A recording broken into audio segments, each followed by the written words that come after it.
Assalamu alaikum. This video I will be talking about the surah number 9, just to continue from what we left at in my previous video. I arrived at verse 28, and hopefully I will go on to the verse 29, and that would be perhaps the end of this series of this specific video regarding Al-Jyzia ruling.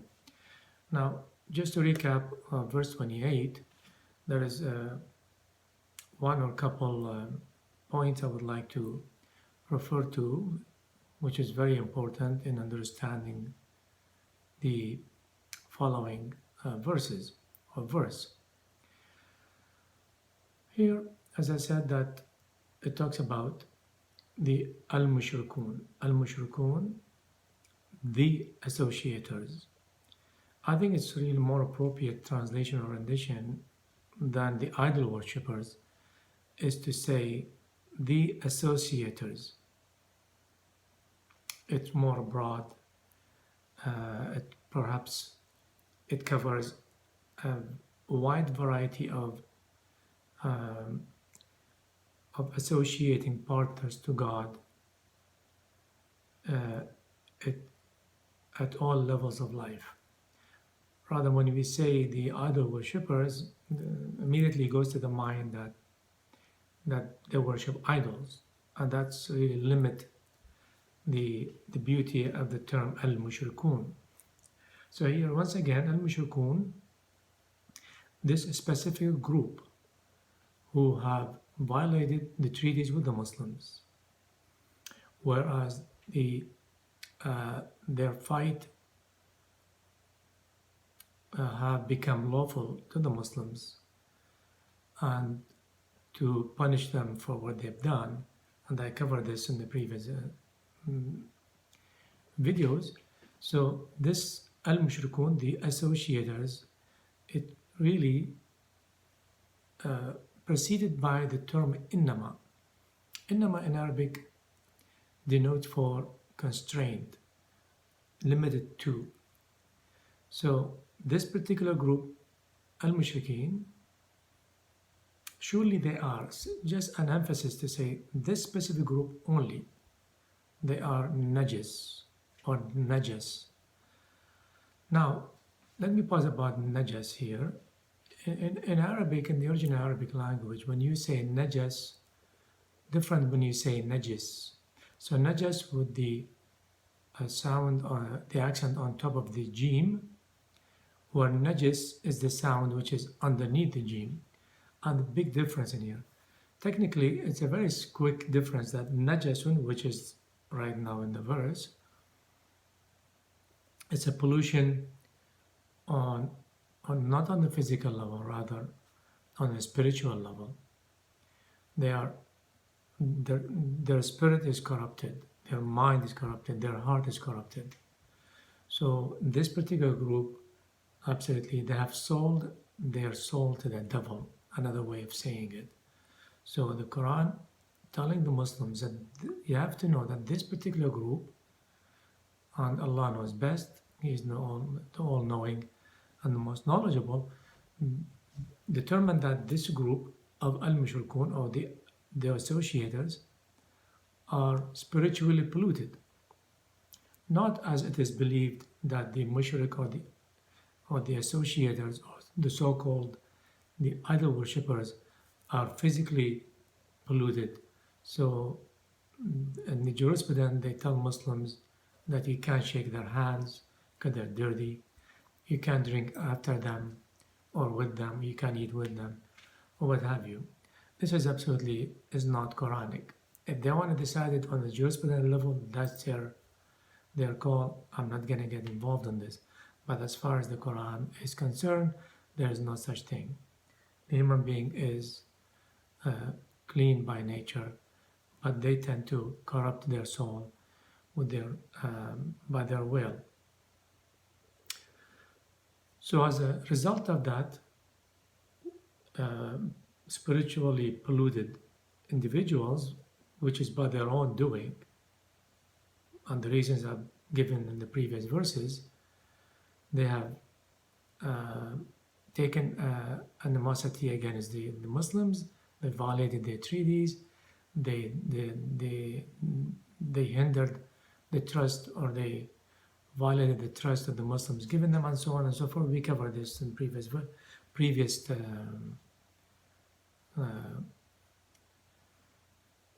videos. And they were banned. As a punishment, they were banned from going to the Al-Masjid al-Haram, the Grand Mosque in Mecca.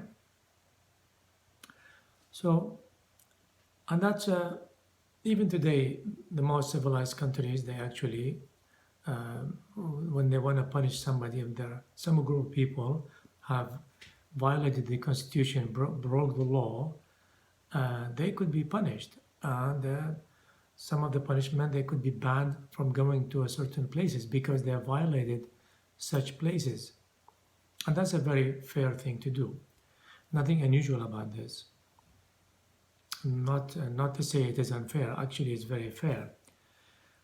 And the reason I believe that this is only limited to this particular group, not all the associators may not enter the mosque, as it is widely believed. Why I'm saying this? Because the verse clearly indicates to us by when it says they should not enter the mosque or the Grand Mosque after their year. So it added the year of the season of pilgrimage to the associators. بعد عامهم. In Arabic, عامهم, it means their year. I think the English, which is core Quran translation, it's closer to the Arabic, where it says, let them not come near the sacred house after this year of theirs. That's more appropriate rendition, I would say. And having the statement theirs, this indicate to me, and Allah knows best, that this is only limited to this specific group, the associators. Not all associators, the common Joe, the average Joe, who just was born into an environment that his parents and his community worship other than God. But no, these people have basically actively involved in a mischief and wrongdoing against the Muslims. So after their year, that's why I believe this is only limited to this particular group who are guilty of these crimes, which have been listed in previous verses, and I covered them in the previous videos.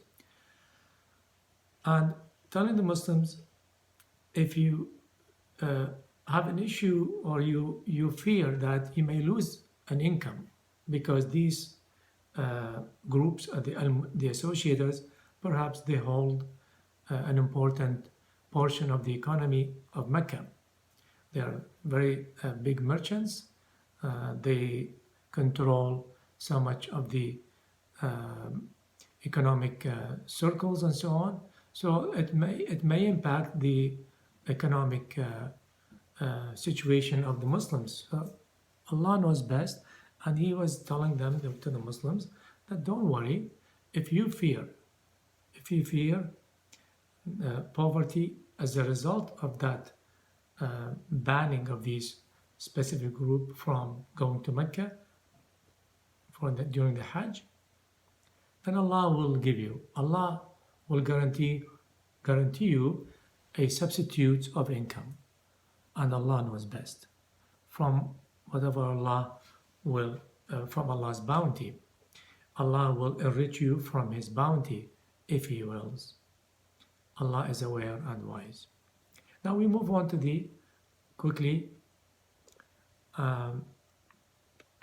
So before I move on to the 29, I would like to emphasize about the terminology najas. Najas, it's polluted on the spiritual level, on a non-materialistic level, not on the bodily level, as people believe, but because the word came here, najas, not najis, with the kasra on the bottom of the jim. If it was najis, maybe it refers to the body, but it's not that way. The word was employed in this verse, najasun, meaning they're spiritually are polluted, they cannot see the truth, they are, their judgment is basically clouded, and they have sold their soul to the devil. Now I move on very quickly to verse number 29, which is the purpose of my videos regarding the ruling of Al-Jyzia. This particular verse of 29 has become, in recent history perhaps, the most controversial verse of all times, because it just suggests that Islam or the Muslim authority or Islam teaches coercion against people. Islam teaches forcing people into embracing Islam. Obviously, this is not what the Quran standpoint, but that is how the common belief is. They say, the Muslim authorities say, that based on this verse, and they also narrate some hadiths and so on, with all due respect to these hadiths, I got nothing to do with these hadiths. I have a text, and I'm trying to analyze the text. Hadith is a secondary to the text. So let's focus on the verse. So this verse has become the backbone of the Al-Jyzia ruling in the so-called the Sharia Muslims, or the Muslim Shari'a laws. And after an extensive research, with my humble ability, I discovered there's no such thing. This particular verse has nothing to do with the ruling of Al-Jyzia, which has been introduced in the Muslim Sharia law, with all respect to that. But that doesn't concern me, nor do I care for it. Because all I care is about the Quran. We have a Quranic text revealed by the Almighty God, the most wise, the most knowledgeable, and the most powerful. And He knows what to say, how to formulate and articulate the rulings, the legitimate ruling or the Sharia law rulings. As far as this verse is concerned, it has nothing to do with the Jizya ruling. And I say this with full strength of knowledge of this particular verse and the Quranic science. And I'll explain why do I believe that, supported by various other verses, and throughout the Quran supports that. Very quickly, I can tell you, this cannot mean that the Jizya ruling that to coerce people into Islam. Impossible. For various reasons. The Quran itself tells us and elsewhere that there is no compulsion in religion. That is Quran. You could search for the verse. I don't recall the exact location of it, but that's a very famous verse. There is no compulsion in religion. And also the Quran says, in a very strong terms, and putting the Prophet of Islam on notice by telling him, do you really think that you could guide people or force people into becoming a believers? If Allah wishes to make everybody a believer, He will do so. That's also Quran. He could refer to these wordings in the Quran. So, based on the notion of the unity of integral meaning of the Quran, meaning the entire Quran ought to be looked upon as one unit. Every verse complement the other verse. No verse contradict the other verse. So if the Quran says there is no compulsion in religion, and also tell His messenger that you cannot force people into becoming believers, this is God's work, then how can we assume that the ruling of Al-Jyzia actually suggests that it's really forcing people into becoming a Muslim, or face death, or pay zakah, or sorry, pay jizya. I mean, this is ridiculous. It's like asking somebody, where's your right ear? They just point, or they point with the left hand to the right ear. Or they might say, oh, Islam is peaceful and they don't force people, but if you don't pay jizya, we'll kill you. I mean, doesn't make any sense. It's actually mocking Islam and mocking the religion of God and also mocking the Quran. With this note, I'll leave you with this until next time. Thank you.